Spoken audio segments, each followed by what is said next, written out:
उन्होंने आके बोल दिया ओवैसी साहब को क्या ज़रूरत है सीमांचल में आने की। हैदराबाद समझ, अरे भाई सीमांचल बिहार किसी के बाप की जागीर है क्या? तुम्हारे अब्बा का राज्य है क्या?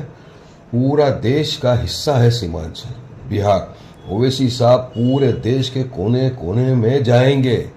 आप कौन होते हो भाई ये एडवाइस देने वाले? अभी देख रहे हैं तेजस्वी यादव को लगातार जब सोशल एक्टिविस्ट हो या फिर पत्रकार हो या सोशल मीडिया पर लगातार ट्रोल किया इस बात को लेकर, तो उन्होंने कहा कि अगला मुख्यमंत्री होगा वो हम आपको बताएंगे, खुल के अभी नहीं कह सकते। तो इसके पीछे की वजह क्या है जो खुल के नहीं बता रहे? मुसलमान सिर्फ आपके लिए दरी बिछाएगा, आप रमज़ान में आओगे मुसलमान आपको खजूर खिलाएगा, आप उसको टोपी पहना के भेज दो। चुनाव के वक्त आप मुसलमान टोपी दाढ़ी वाले को हेलीकॉप्टर में बिठाओगे, फ़ोटो निकाल के डालोगे, उसी चुनाव के बाद में उस दाढ़ी टोपी वाले को आप हेलीकॉप्टर से लात मार के बाहर फेंक दो। परसों आपने देखा कि जनसुराज के एक समर्थक का दिन दहाड़े गोले मारकर उनकी हत्या कर दी गई चुनाव के समय। आपने अभी जिक्र किया था कि जंगल 1 जंगल 2 पिक्चर बन सकती है। तो ये सब चीज़ें चुनाव के समय क्या आप मानते हैं सरकार की विफलता है, या क्या आप मानते हैं जिस तरह से दिन दहाड़े हत्या की जा रही है? इस समय हम लोग किशनगंज में मौजूद हैं और लगातार सीमांचल से पल पल के अपडेट चुनाव को लेकर आपके सामने रख रहे हैं, जनता की राय आपके सामने रख रहे हैं, पब्लिक ओपिनियन आपके सामने रख रहे हैं। ऐसे में लगातार हम लोग बात कर रहे हैं कि चुनाव में बहुत कम समय बचा है, नेता एक दूसरे के ऊपर वार पलटवार शुरू कर चुके हैं। अब इसको लेकर मेरे साथ बेहद ख़ास मेहमान मौजूद हैं, वारिस पठान साहब, जिनसे हम कई मुद्दों पर अहम बात करेंगे। फिर चाहे वो देश के अनेक मुद्दे हों, मुस्लिम समाज को लेकर हो या फिर बिहार की राजनीति से जुड़ा हो, आज हम उन सब पर बात करेंगे। बहुत बहुत स्वागत है आपका भारत लाइव हिंदी में। सबसे पहला सवाल मेरा यही है कि एक बार फिर आप बिहार में लगातार आप आ रहे थे जा रहे थे, अब तो आप रुके हुए हैं, डेरा डाले हुए हैं, तो क्या लग रहा है आपको, किस तरह का माहौल अभी तक बना पाए? देखिए, आपने देखा होगा कि असद ओवैसी साहब जहाँ भी सभाएं कर रहे हैं, हजारों की तादाद में भीड़ जमा हो रही है। जैसा सीमांचल न्याय यात्रा में आपने देखा लाखों लोग जुट रहे थे, आ रहे थे, मोहब्बत से नवाज रहे थे।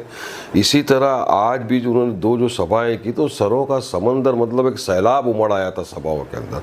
तो ये दर्शाता है कि कहीं ना कहीं लोगों के दिल में एक मोहब्बत है, लोग इनको विकल्प की तरह देखते हैं और लोग को लगता है कि हमारी तरफ से कोई न्याय, इंसाफ, हिस्सेदारी की बात कर सकता है तो असद ओवैसी साहब है। जमात का पैगाम रखते हैं और ये चीज़ बिल्कुल हमको यकीन है कि इस मरतबा हमको बहुत अच्छे नताइज मिलेंगे, अच्छे रिजल्ट आएंगे और हमारे काफ़ी सारे एमएलए जीत के बिहार की असेंबली में जाएंगे इस मरतबा। इस बार सीमांचल के खासकर एरिया में चुनाव में चाहे आपका उत्तर प्रदेश हो, चाहे आपका उत्तराखंड हो, महाराष्ट्र हो, अलग अलग स्टेट से पूरी टीम आपने उतार दी है। क्या इस बार लग रहा है कि एमआईएम की ज़मीन खिसक रही थी या क्या वजह है?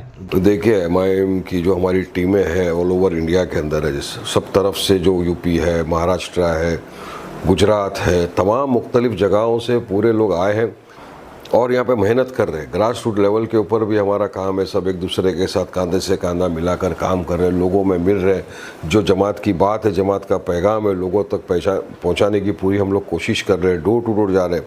और यकीन मानिए कम से कम दिन में 10 से 15 तो हम कॉर्नर मीटिंग्स कर रहे हैं एक जन जाके सब तरफ, और हमको फीडबैक जो मिल रहा है पब्लिक की तरफ से वो बहुत पॉजिटिव आ रहा है। पब्लिक को ऐसा लग रहा है कि नहीं, वाकई के अंदर ये ऐसी पार्टी है जो सीमांचल के अंदर जितनी तकलीफ़ है, जैसे खस्ता हालत के रोड है या कोई डेवलपमेंट नहीं हुआ, यहाँ कोई मेडिकल कॉलेज नहीं है, इंजीनियरिंग कॉलेज नहीं है, विकास के नाम पर ज़ीरो हो रहा है, तो उनको ऐसा लग रहा है कि वाकई में एक विकल्प है। विकल्प को असद ओवैसी साहब को इस वक्त कंधे से कंधा मिलाकर वो साथ में आएंगे और हमारे प्रत्याशियों को वोट देकर जिताएंगे, क्योंकि वो भी कंटाले हुए लोग हैं सीमांचल के। यार देखो, भारत का सबसे पिछड़ा हुआ वर्ग बिहार के अंदर सबसे पिछड़ा सीमांचल क्यों रह गया? उसकी वजह काफ़ी सारी। एक तो अक़लियतों का इलाका है, दूसरे इतने साल से जो सत्ता में रहे उनके मुंह से तो सीमांचल का अल्फाज भी नहीं निकल रहा था, वर्ड भी नहीं निकल रहा था। ये तो जब से असद ओवैसी साहब ने बोलने लगे, सीमांचल के अंदर आने लगे 2011 से, तो अब जाके कहीं इनके मुंह में एक अल्फाज आ रहा है सीमांचल। कहाँ था सीमांचल का अल्फाज? आज हम बात कर रहे हैं हिस्सेदारी की, हम बात कर रहे हैं इंसाफ की, न्याय की, विकास की, जो बढ़ता हुआ करप्शन है उसकी। हम तो ये बोल रहे हैं ना कि पहले लालू के राज में था जंगल राज 1, अभी जंगल राज 2, तो पिक्चर ही बना सकते हैं उसके ऊपर। 1 में ऐसा था, 2 में ऐसा है, फ़र्क तो कुछ पड़ा नहीं। आप ही खुद देखिए कि पिछले कुछ महीने भर पहले एक हफ्ते में 54 मर्डर हो गए थे। हम अब आप देख रहे हैं कि किस तरह से हॉस्पिटलों के अंदर घूम रहे, गन लेकर डायरेक्ट घुस रहे और गोलियां मार रहे। ऐसा लग रहा है गैंग्स ऑफ वसेपुर 2 देख रहा हूँ बैठ के, रियलिटी में हो रहा है। अभी भी कितने सारे कत्लेआम हो रहे हैं। तो रूल ऑफ लॉ नहीं है, जंगल राज चल रहा है। तो हम आए यहाँ पे यही सब ख़त्म करने ना, हम चाहते हैं कि विकास की राह पे जब तक नहीं चलेगा और हिस्सेदारी की लड़ाई। अब आप देखिए अन्याय क्या, पूरा अन्याय क्यों हो रहा है, मैं बता रहा हूँ अन्याय क्यों हो रहा है, आप खुद देख रहे हो, आप खुद समझदार हो। आज 2% वाला मल्लाह जो है वो बन रहा है उप मुख्यमंत्री, उसको अनाउंस किया। 14% वाला यादव मुख्यमंत्री अनाउंस किया। 19% वाला मुसलमान है बिहार में, उसको आप क्यों अनाउंस नहीं करते भाई? क्या बिगाड़ा है उसने? क्यों आपको नफरत है मुसलमानों की, दाढ़ी टोपी वालों से? क्या आपको 19% में कोई ऐसा मुसलमान युवा युवकी महिला कोई नहीं दिखा जिसको आप मुख्यमंत्री बनाओ? क्यों नहीं बना सकते? मेरा तो सवाल ये तमाम मुख्तलिफ सियासत पार्टियों से, क्या मुसलमान सिर्फ आपके लिए दरी बिछाएगा? आप रमज़ान में आओगे, मुसलमान आपको खजूर खिलाएगा, आप उसको टोपी पहना के भेज दो। चुनाव के वक्त आप मुसलमान टोपी दाढ़ी वाले को हेलीकॉप्टर में बिठाओगे, फ़ोटो निकाल के डालोगे, उसी चुनाव के बाद में उस दाढ़ी टोपी वाले को आप हेलीकॉप्टर से लात मार के बाहर फेंक दोगे।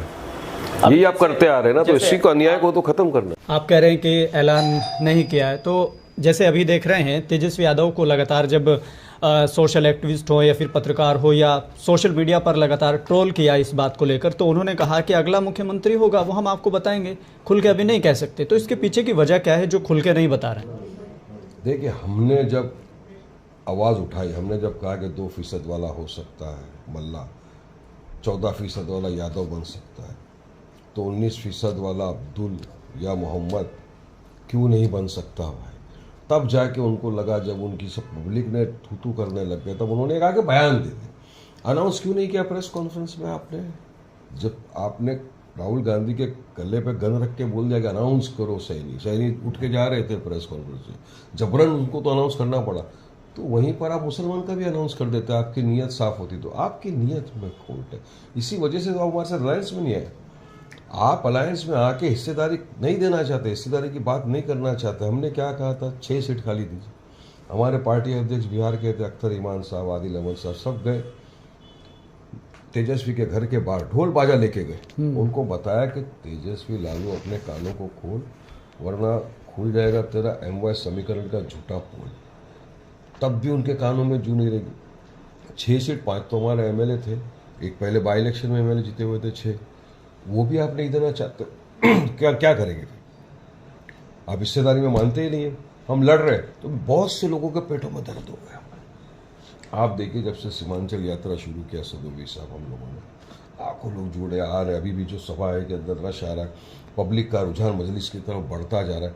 तो देखकर कुछ और भी जो थे, जिनको ओवैसी साहब का नाम लेके अपनी सियासत को चमकाना है, अब आप समझ सकते हो मैं किसकी बात कर रहा हूँ।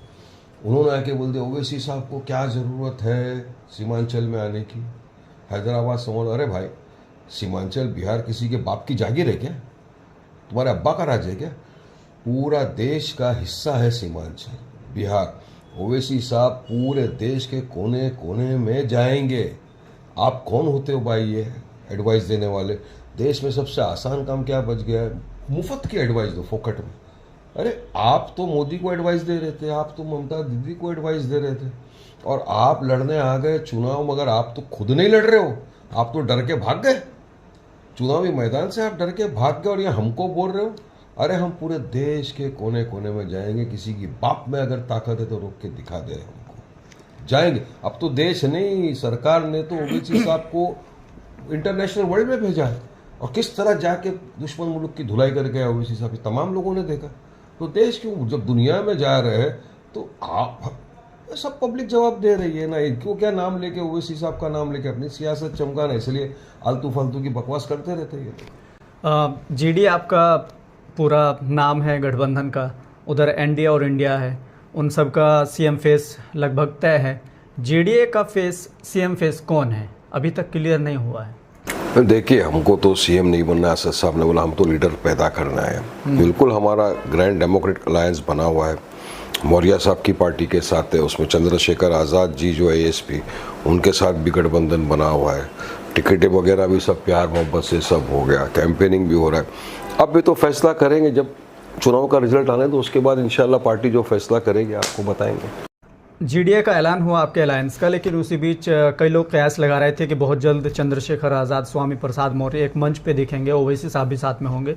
लेकिन चुनाव में बहुत कम समय बचा है और अभी तक कोई ऐसी संयुक्त रैली नहीं हुई, तो कई लोग ऐसा कह रहे हैं, फील्ड में चला रहे हैं जनता के बीच कि क्या गठबंधन के अंदर दरार चल रही है आपके? कोई दरार नहीं है। सही वक्त पे आपको सही सब लोग दिख जाएंगे, साथ में पूरा कोऑर्डिनेशन है, कोई दरार नहीं है। जो लोग डरे हुए घबराए हुए वो लोग इस तरह की बकवासबाजी करते जा रहे हैं। सही टाइम पे आपको सब पता चल जाएगा। अभी अमित शाह ने भी बयान दिया, प्रधानमंत्री मोदी जी भी आए। एक बड़ी दिलचस्प बात यह है कि अभी जब वो मुजफ्फरपुर में आने का उनका प्लान बना तो लगभग 6 पत्रकारों को नज़रबंद कर दिया गया। तो कई लोगों ने कहा कि इसलिए किया गया कि कुछ मेल के कर्मचारी जो है वो प्रदर्शन करते, वो उसको कवर करते, और भी कई चीज़ें थी। रात को लगभग 1 बजे उनको छोड़ा गया। तो ये सब लोकतंत्र में, डेमोक्रेटिक कंट्री में ये सब क्या चल रहा है? क्या आप इसको कैसे देखते हैं? देखिए, भाजपा सरकार जब से सत्ता में आई है उन्होंने कहा संविधान को माना है। संविधान को मानते नहीं, लोकतंत्र की हत्या करते जाते हैं। डेमोक्रेसी के अंदर तो freedom of speech and expression है। अब पत्रकार लोगों को समझना चाहिए कि कौन अपना कौन पराया। देखो क्या हो रहा है। इसीलिए तो यहाँ तो ऐसा चल रहा है, बस एकदम डिक्टेटरशिप टाइप माहौल चल रहा है। जिसको जो समझ में आ रहा है वो करता जा रहा है। तो ये क्यों किया, किस लिए किया, क्या किया, ये तो विषय है। पब्लिक को उसके अंदर डोमेन में ला के सवाल करने चाहिए, सरकार को जवाब देना चाहिए इसका। अभी परसों आपने देखा कि जनसुराज के एक समर्थक का दिन दहाड़े गोली मारकर उनकी हत्या कर दी गई। चुनाव के समय आपने अभी जिक्र किया था कि जंगल 1, जंगल 2 पिक्चर बन सकती है। तो ये सब चीज़ें चुनाव के समय क्या आप मानते हैं सरकार की विफलता है, या क्या आप मानते हैं जिस तरह से दिन दहाड़े हत्या की जा रही है? देखिए, पहले लालू की सरकार थी, उन्होंने राज किया, जंगल राज था। अब नीतीश एनडीए की सरकार है, अभी भी जंगल राज चल रहा। आप देखिए, दिन दहाड़े हत्याएं हो रही है।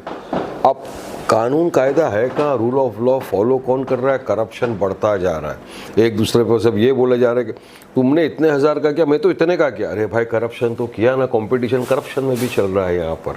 तो ये देखने की बात, अब करप्शन को तो ख़त्म करना है। अब जो भी है रूल ऑफ लॉ सबको फॉलो करना है। कायदा कानून जब तक स्थित नहीं होगा तब तक राज्य के अंदर स्थिरता नहीं आती। और यहाँ तो एकदम अंधार कानून चल रहा है, धनाधन, इसको मार, उसको पटक, इसको मार, मर्डर होते जा रहे हैं। ये सरकार की विफलता है, फेलियर, और जनता सब जानती है। और इसका जवाब जनता अपने बैलेट के द्वारे, वोट के द्वारे देगी। अभी योगी आदित्यनाथ आए थे एक सीट पे जहां शहाबुद्दीन का बेटा उसामा चुनाव लड़ रहा है। तो वो कह रहे हैं कि हमने उत्तर प्रदेश में माफिया राज ख़त्म कर दिया, हमने दंगा ख़त्म कर दिया। अब ऐसे ही बिहार में हमको दंगा रोकना है, अराजक तत्व को हमको बिल्कुल ख़त्म करना है, अराजकता को। तो इस तरह के बयान दिए जा रहे हैं। क्या कहेंगे आप इसको लेकर? जिस तरह से वो कह रहे हैं यूपी में जो किया वो हम यहाँ करेंगे। उत्तर प्रदेश में आपने संविधान को ख़त्म कर दिया। उत्तर प्रदेश ने अपने कायदे कानून को ख़त्म कर दिया। जो आप कर रहे हो ना, वो ठोक डालूंगा वाला पॉलिसी, बुलडोज़र वाली पॉलिसी, पूरी तरह से असंवैधानिक काम कर रहे हैं योगी। जबकि सुप्रीम कोर्ट के जज ने खुद अपने अल्फाज से कहा कि आप किसी के घर पे बुलडोज़र नहीं चला सकते, असंवैधानिक है, जब तक आप due process of law follow नहीं कर। उनकी बात नहीं मानते, बुलडोज़र चला रहे। अगर किसी ने हमारे हुजूर की शान के अंदर आई लव मोहम्मद का एक बैनर लेके खड़ा हो गया तो आप उसको उठा के जेल में डाल देते हो, बुलडोज़र चला देते हो। किस तरह का संविधान ने इजाज़त दिया? आर्टिकल 25 संविधान का बोलता है मुझे जो प्रैक्टिस करना रिलीजन में प्रैक्टिस कर सकता हूँ। हमारी चाहत, हमारी मोहब्बत का इजहार नहीं कर सकते अब हम? ये कानून कायदा है? हाँ, अगर आई लव मोदी लिखो तो कुछ नहीं है, योगी लिखो तो कुछ नहीं है, मगर हमने हमारे हुजूर मोहम्मद मुस्तफ़ा सल्लल्लाहु अलैहि वसल्लम का नाम लिख दिया, आई लव मोहम्मद सल्लल्लाहु अलैहि वसल्लम, तो क्या आसमान टूट पड़े? आपने FIR कर दिया, जेलों में भर दिया लोगों को, बुलडोज़र चला दिए। तो काहे का कायदा कानून? कौन सा संविधान का पालन आप कर रहे हो? अब तो संविधान की शपथ लेके उत्तर प्रदेश के मुख्यमंत्री बने हो ना, कौन से कायदे कानून का आप पालन कर रहे हो? ठोक डालूंगा वाली पॉलिसी चला रहे हो आप। तो इसी से तो राज्य टोटल फेल हो गया Yogi as the chief minister of Uttar Pradesh.